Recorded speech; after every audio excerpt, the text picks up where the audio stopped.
देख तेरे संसार की हालत क्या हो गई भगवान, कितना बदल गया इंसान। ये दो युवा हैं जो कल दोपहर को इस टंकी पर चढ़ गए थे और अब ये बाहर हो गए, यानी कि नीचे आ गए। तो इन्हीं से बात करते हैं, रात भर टंकी में रहे, क्या कुछ बातचीत हुई है और किसने आपको नीचे उतारा है? देखिए, पिछले 9 दिनों से हमारे साथी राम खंडवाल जी भूख हड़ताल पर बैठे हैं, मरणासन की स्थिति में पहुंच चुके हैं। उनकी स्थिति बहुत ही नाजुक बनी हुई है और वहां पर 3 एलआईयू के साथियों के अलावा वहां पर प्रशासन का एक चपरासी तक नहीं देखने को आता और इसीलिए मजबूरन हमें टंकी पर चढ़ना पड़ा।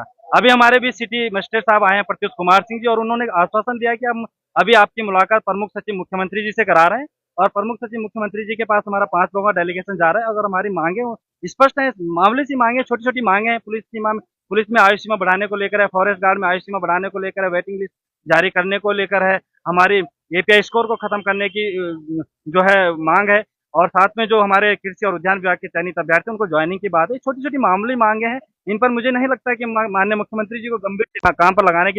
पुलिस मुख्यालय में मिल चुके हैं, सचिवालय में मिल चुके हैं, आयोग में मिल चुके हैं, लेकिन निराशा हाथ लगी है और इसीलिए हमें आत्मघाती कदम उठाने पड़ रहे हैं, भूख हड़ताल पर बैठना पड़ रहा है, टंकियों के ऊपर चढ़ना पड़ा। अगर किसी प्रकार की अनहोनी हो जाती है तो कौन जिम्मेदार होगा? कौन जिम्मेवार होगा? आप भूपेंद्र, आपके पास आना चाहेंगे।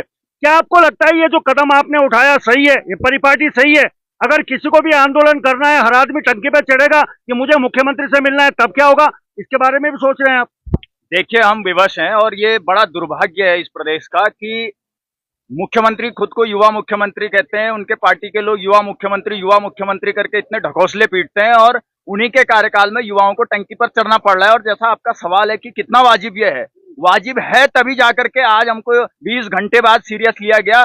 हमको तो ये लगा था कि 1.5-2 घंटे में हमको उतार करके जो भी हमारी मांगे हैं उनको पूरी करवाई जाएगी, पर आप सोचिए कि इन्होंने इस तरीके से आंख बंद कर रखे हैं। जो मुख्यमंत्री जी हैं वो जम्मू कश्मीर के चुनाव की सभाएं कर रहे हैं, हरियाणा के चुनाव की सभाएं कर रहे हैं, पर अपने युवाओं से मिलने के लिए उनके पास समय नहीं है। इसीलिए हम लोग विवश हुए और विवश होने के बाद जो 20 घंटे हम वहां पर रहे, कैसे रहे हम जानते हैं। कल हमने 2 से 2:30 बजे के समय पर पानी पिया था, उसके बाद से हम अभी पी रहे हैं और किसी भी प्रकार का खाद्य सामग्री तक भेजने के लिए जो है हमारे साथी जब यहाँ पर ऊपर भेजने का प्रयास कर रहे थे तो पुलिस प्रशासन ने उसको लेकर के भी रोक लगाई। जितने युवा साथी हमारे फोन से वीडियोग्राफी कर रहे थे उसको बनाने पर भी रोक करी और कई हमारे साथियों के फोन भी जमा कर दिए। तो ये बड़ा दुर्भाग्य है, इसीलिए हम विवश हुए और कहीं ना कहीं उसका ये जो परिणाम है, अभी वार्ता के लिए हमको बुलाया गया है और अगर ये वार्ता सफल नहीं होती है तो मैं चेताना चाहता हूं कि इस देहरादून के अंदर ये तो सिर्फ एक टंकी है, अलग अलग जगहों पर बहुत सारे टंकी है और उत्तराखंड बेरोजगार संघ का एक एक सिपाही अपने आप में इतना सक्षम है कि 5 मिनट नहीं लगेगा, वो सारे टंकी और सारे टावरों में वो युवा चढ़ेंगे और फिर देखते हैं कि आप किस तरीके से उतारते हैं। हम तो बस ये, हमारा कोई ऐसा मकसद नहीं है कि हम इस तरीके का हंगामा खड़ा करें। हमारा तो सिर्फ ये मकसद है कि इस उत्तराखंड प्रदेश के बेरोजगार युवाओं की जो मांग पिछले कई समय से है, जिसको लेकर के 2 लगातार बड़ी रैलियां हम कर चुके हैं, हमारे साथी भूख हड़ताल पर है, मरने की स्थिति पर है, वो मांगे हमारी पूरी हों और हमारी किसी से कोई ऐसी लड़ाई नहीं है।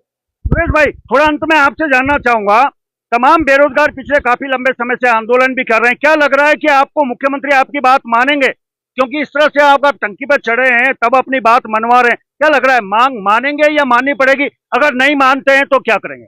अगर मुख्यमंत्री जी खुद को युवा मुख्यमंत्री मानते हैं, अगर मुख्यमंत्री जी का दिल युवा है, मुख्यमंत्री की सोच युवा है और मुख्यमंत्री प्रदेश के युवाओं के प्रति गंभीर हैं, तो निस्संदेह मानेंगे। और अगर ऐसा नहीं है तो मुझे नहीं लगता नहीं मानेंगे। और अगर नहीं मानते हैं तो युवा तैयार है, पूरा जवाब देने के लिए तैयार है, पूरी आगे की रणनीति हमारी पूरी तरह से तैयार है। इसलिए अभी भी हम माननीय मुख्यमंत्री जी से अनुरोध कर रहे हैं, दरख्वास्त कर रहे हैं, प्रार्थना कर रहे हैं, ये छोटी छोटी मांगे हैं, इनके लिए आप इतना बड़ा कदम उठाने के लिए हमें मजबूर ना करें और अपने युवा हृदय का परिचय दीजिए, युवा मुख्यमंत्री होने का परिचय दीजिए, युवाओं के प्रति गंभीर और संवेदनशील होने का परिचय दीजिए। चलिए, धन्यवाद।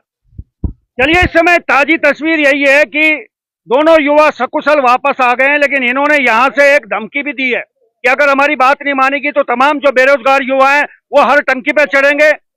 ये बड़ा गंभीर विषय है। तो चलिए देखते हैं इनकी मुलाकात मुख्यमंत्री पुष्कर सिंह धामी से हो पाएगी। अगर हो पाएगी तो क्या इनकी मांगे मानी जाएंगी या नहीं मानी जाएंगी, इस सवाल पे लगातार हम बने रहेंगे। फिलहाल बने रहें।